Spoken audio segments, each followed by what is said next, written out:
Okay, welcome back, everyone. I just finished making notes, so this is my second time recording, but I have to adjust a few things because I'm using Godot 4 now.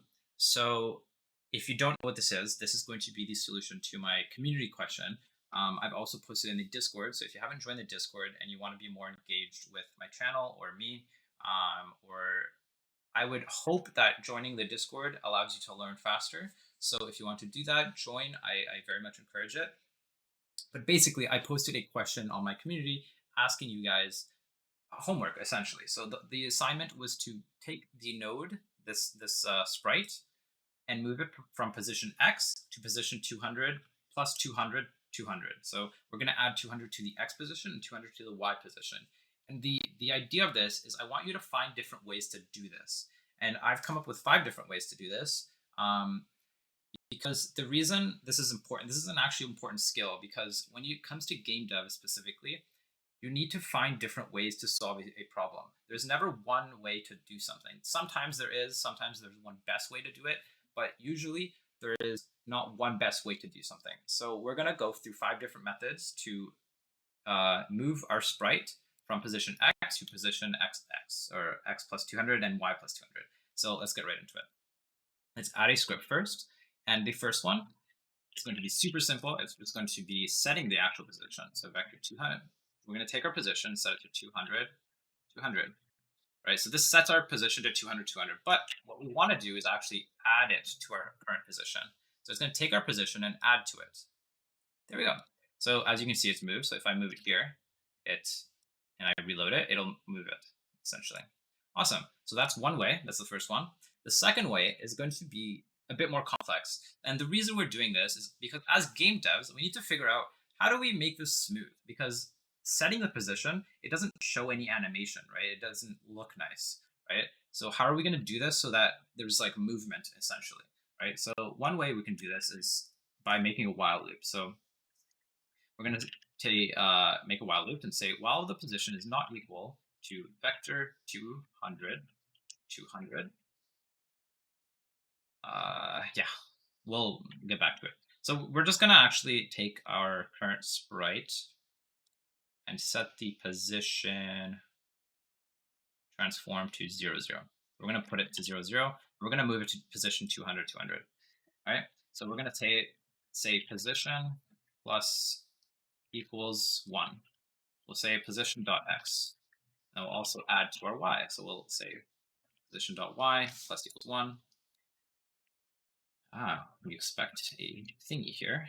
And then what we'll do is, so this can work, but because the process is very fast, this doesn't really look like it's animated. It'll just pretty much be instant. So what we can do is we're going to yield. Our yield has been removed from Godot 4, and it is now await. So we do await and say get tree,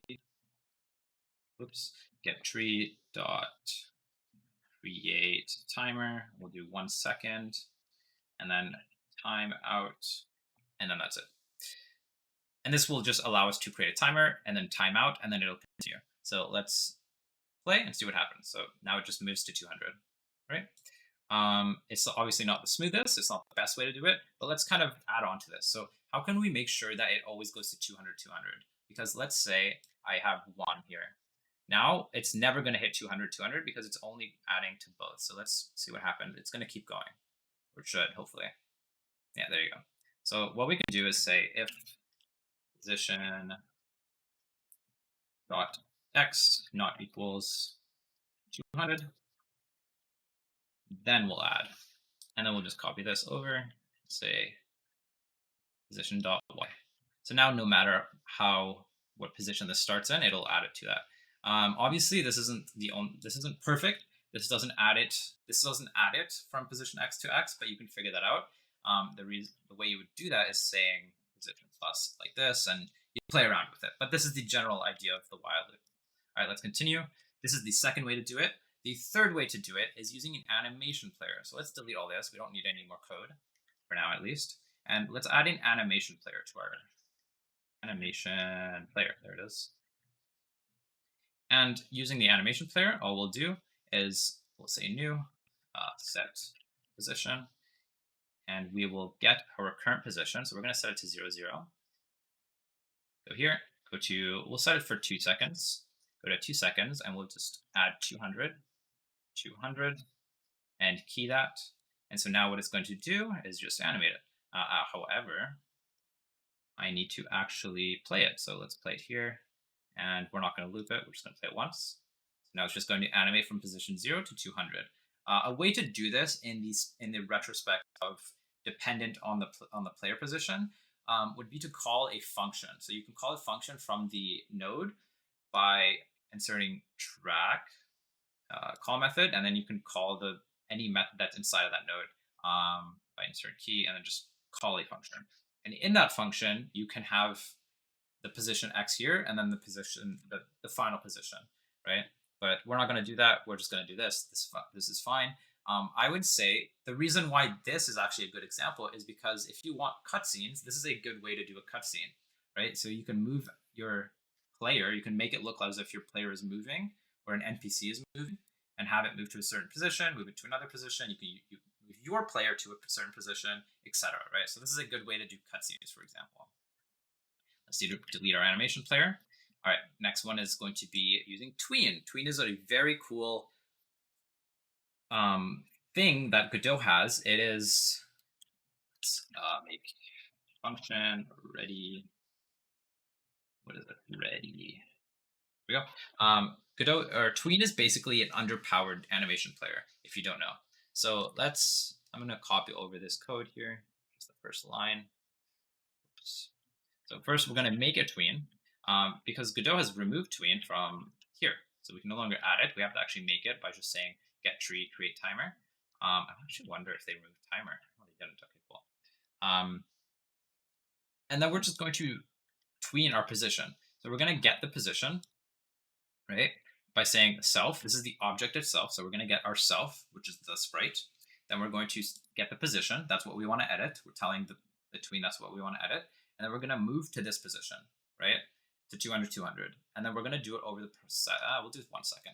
And then the trans is going to be essentially the animation process in a sense. So how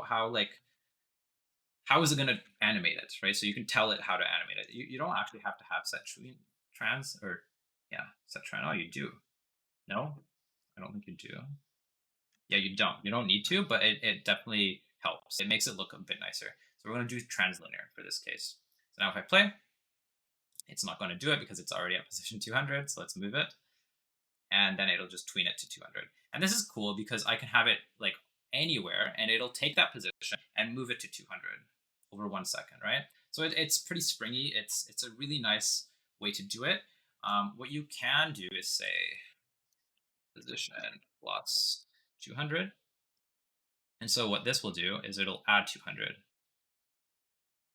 Right? There we go. So there's a lot of, so Tween is very useful. You can do a lot of different things with it. In the case of animation player, for example, right?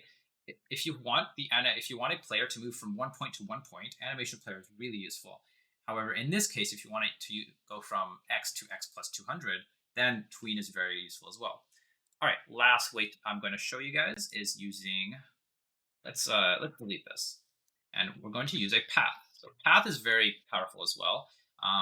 A path is what in the name, it's just a path. So we'll go to path 2D. We're going to create some points. We're going to go from here to here. And I think we might actually be able to just go here and edit this to 200, 200. So we'll edit the position to exactly 200. Oh, there we go. So now it's going to go from 0 to 200, or negative. I'll just set it to 0, 0. There we go. And then in here, we'll add our node, or sprite. We'll make it a child of the path follow 2D. And in our sprite, we're going to add a built-in script. And then in the process, this is going to be super easy. All we're going to do is add this line of code. So we're going to get our parent, and we're going to set the progress. So before it used to be set offset. I think you can still do offset, but Godot 4 has changed it so that there's a horizontal and vertical offset. I think progress might be a bit better. But yeah, you can kind of play around with it and figure that out. I'm going to go to here though, and I'm going to set the position to 0, 0, so that way it's on top of the path follow 2D, right? Because we're going to basically follow the 2D. So now we're going to go at speed 10 times delta, and we're just going to get our progress and set the progress as we're following along. So this should work, hopefully. So I play, and it should just slowly, okay, 10 is very slow. Let's do 40. Let's go one more time. So it'll go from 0 to 200, 200. And it should stop right there, hopefully. And it loops because I think loop is, so in Path 2D, there's a loop variable. I'm not sure where it is. I'm not going to look for it. But if loop is true, then it's going to keep looping. But as you might be able to tell, this is a very useful thing. For example, if you have a self tower defense game, this would be very cool because you can add, let's go to Path 2D, we can add different nodes or paths, right? And then have it loop essentially, right? So we can, let's move this. Here we go. Okay, hold on. Now we'll leave it like this. And then we can go into our script and we'll speed it up a bit. We'll do 200 and it'll kind of follow that path, right? So if you have a tower defense game, this would be very cool. You can also edit the sprite so it does not flip. I don't remember how to do that. I'm not going to show you right now because that's not the point of the video, but that is 5 ways to move our sprite. The goal of this was to just get you thinking of how I can solve this problem with different ways. So it's actually a longer video than I expected, but there's 5 different ways to do this. If I hope you learned something. I hope this is useful to you. I want to continue doing things like this because I think this is, I wouldn't say more useful than a tutorial, but I think this helps you think and help you learn in more than a tutorial would. Because if you just follow along in a tutorial, you're not really learning anything. You're just following along and then going like, okay, you're trying to think the same way I'm thinking, but you can't do that. You cannot, you as an individual, you watching right now, you cannot think the same way I think or anyone else in this world. We are all individuals. We all think different ways. And the goal of this, hopefully, is to teach you your way of solving an issue. How would you solve this? Because maybe you have a different solution. I saw some comments in my community tab talking about offset, global position. These are great examples. I wouldn't use that, but maybe you would, right? So you would solve something a different way I would. So that is the point of this. That is, hopefully I can keep doing this. I want to keep doing this. I don't know if it'll be a series, but I want to keep doing these examples. So hopefully, if you want to take part of these, join the Discord. I will be posting it in Discord. I'll be making announcements every time I do. I'll be putting it on the community tab, so you can check that constantly.